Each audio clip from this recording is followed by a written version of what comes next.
കോൺഗ്രസ് പ്രതിനിധി പറഞ്ഞത് പൂർണ്ണമായും തെറ്റാണ്. ഞാൻ കള്ളം, പച്ചക്കള്ളം, നുണ തുടങ്ങിയ വാക്കുകളൊന്നും ഉപയോഗിക്കുന്നില്ല. നിങ്ങൾ പറഞ്ഞത് തെറ്റാണ്, അടിസ്ഥാനരഹിതവുമാണ്. ക്ഷേമ പെൻഷനുകളെ സംബന്ധിച്ച് മാത്രം ഒന്ന് രണ്ട് കാര്യങ്ങൾ സൂചിപ്പിക്കാൻ എന്നെ ദയവായിട്ട് അനുവദിക്കണം. അതിൽ ഒരു കാര്യം എനിക്ക് കോൺഗ്രസ് പ്രതിനിധിയോട് പറയാനുള്ളത്, കഴിഞ്ഞ നിയമസഭാ തെരഞ്ഞെടുപ്പിലെ നിങ്ങളുടെ പ്രകടന പത്രിക നിങ്ങൾ ദയവായിട്ടൊന്ന് പരിശോധിക്കണം. ആ പ്രകടന പത്രികയിൽ വയോജന ക്ഷേമത്തെക്കുറിച്ച് പറയുന്ന ഒരു ഭാഗമുണ്ട്. അതിൽ നിങ്ങളുടെ തെരഞ്ഞെടുപ്പ് വാഗ്ദാനം വയോജനങ്ങൾക്ക് ക്ഷേമ പെൻഷൻ 1000 രൂപയാക്കും എന്നായിരുന്നു. ഇപ്പൊ എത്രയാണ് പെൻഷൻ എന്നുകൂടി നിങ്ങൾ മനസ്സിലാക്കണം. നിങ്ങളുടെ പ്രകടന പത്രികയിലെ വാഗ്ദാനത്തെക്കുറിച്ചാണ് ഞാനിവിടെ സൂചിപ്പിച്ചത്. ഇനി ഈ പെൻഷനുകളുടെ ഒരു ചരിത്രം നമുക്ക് പരിശോധിക്കാം. ഞാൻ വളരെ വേഗം പറഞ്ഞു പോകാം. 980 കർഷക തൊഴിലാളി പെൻഷൻ ആദ്യമായി ആരംഭിച്ചത്. 45 രൂപയായിരുന്നു 80 നായനാർ ഗവൺമെന്റ്. അന്ന് ഞാൻ ഇത് പറയാൻ കാരണം, അന്ന് കോൺഗ്രസ് അതിനെതിരെ സമരം സംഘടിപ്പിച്ച പാർട്ടിയാണ്. നിങ്ങൾക്ക് ഈ കൺസെപ്റ്റിനോട് യോജിപ്പുണ്ടായിരുന്നില്ല. കർഷക തൊഴിലാളിക്ക് പെൻഷനോ എന്ന് പുച്ഛിച്ചവരാണ്.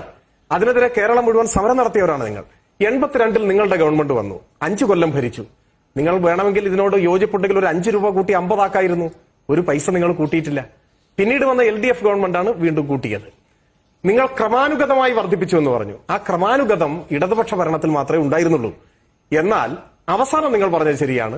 കഴിഞ്ഞ UDF ഗവൺമെന്റ് അധികാരത്തിൽ വരുമ്പോൾ 300 രൂപ ഉണ്ടായിരുന്ന പെൻഷൻ ആദ്യം 400 ആയും പിന്നീട് 525 ആയും വർദ്ധിപ്പിച്ചിട്ടുണ്ട്. 525 ആയിട്ടാണ് വർദ്ധിപ്പിച്ചിട്ടുള്ളത്. എന്നാൽ ഇപ്പൊ പെൻഷൻ 1400 ആണേ. ഇനി അടുത്ത മാസം മുതൽ അത് 1500 ആകാൻ പോവുകയാണ്. അതാണ് പറഞ്ഞത്. അപ്പോഴാണ് നിങ്ങൾ പറഞ്ഞത് ഇതിലെ വെട്ടിക്കുറവിനെ കുറിച്ച് പറഞ്ഞു. തെറ്റിദ്ധരിപ്പിക്കരുത്, നമ്മൾ വസ്തുതാപരമായി തന്നെ സംസാരിച്ചു പോകണം. ഈ ക്ഷേമ പെൻഷൻ വിതരണം ചെയ്യുന്നതിലെ അപാകതകളെ കുറിച്ച് C&AG റിപ്പോർട്ടിൽ തന്നെ ചൂണ്ടിക്കാണിച്ചിരുന്നു.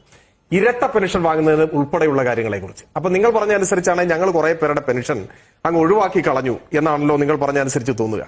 UDF ഗവൺമെന്റിന്റെ കാലത്ത് 2016 നിങ്ങൾ അധികാരം ഒഴിയുമ്പോൾ പെൻഷൻ അർഹതയുണ്ടായിരുന്നവർ 33.99 ലക്ഷം പേരാണ്. 34 എന്ന് റൗണ്ട് ചെയ്തോളൂ. ഇപ്പോ ഈ നവംബർ മാസത്തിൽ കഴിഞ്ഞ നവംബർ മാസത്തിൽ പെൻഷന് അർഹരായിട്ടുള്ളവരുടെ എണ്ണം 60.31 ലക്ഷമാണ്. അപ്പൊ ആളുകൾ കൂടുകയാണോ കുറയുകയാണോ ചെയ്തത്? ഇനി നിങ്ങൾ 2016 അല്ല ഇത് പറഞ്ഞ് അവസാനിപ്പിക്കട്ടെ, കൺഫ്യൂഷൻ അങ്ങ് തീർത്തു പോവാൻ എനിക്ക് ഈ സമയം തന്നില്ലെങ്കിലും കുഴപ്പമില്ല.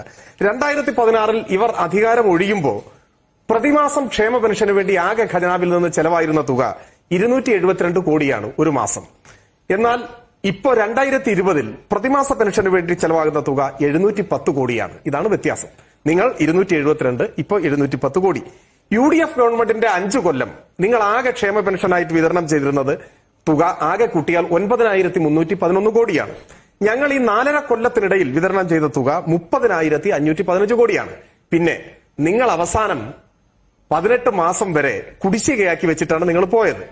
ആ കുടിശ്ശിക കൊടുത്തു തീർത്തത് LDFന്റെ ഗവൺമെന്റാണ്. അത് 1473 കോടി രൂപ വരുമായിരുന്നു. തയാ പൈസ കൊടുത്തിട്ടില്ല അവസാനത്തെ 18 മാസം. ഇതെല്ലാമാണ് ക്ഷേമ പെൻഷൻ സംബന്ധിച്ചിട്ടുള്ള ആധികാരികമായ നമ്മുടെ മുൻപിലുള്ള കണക്ക്.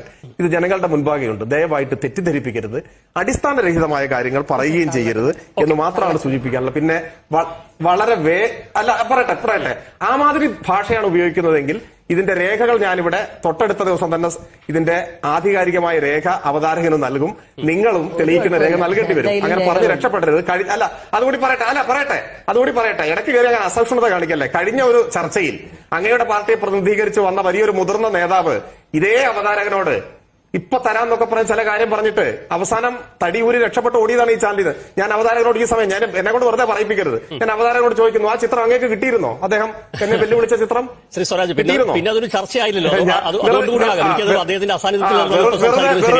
വെറുതെ വേണ്ട ശരി ഞാനത് ഉന്നയിക്കുന്നില്ല. ഞാൻ പറയുന്നത് വെറുതെ എന്നെ കൊണ്ട് ഒന്നും പറയിപ്പിക്കരുത്. ആധികാരികമായി ഒരു കാര്യം പറയുമ്പോൾ കള്ളമൊന്നും ആക്ഷേപിക്കരുത്. നിങ്ങൾ അടിസ്ഥാനരഹിതം പറഞ്ഞപ്പോൾ പോലും ഞാൻ കള്ളം ആക്ഷേപിച്ചിട്ടില്ല. ഞാൻ ഈ പറഞ്ഞത് ഔദ്യോഗികമായ രേഖയാണ്, കണക്കാണ്.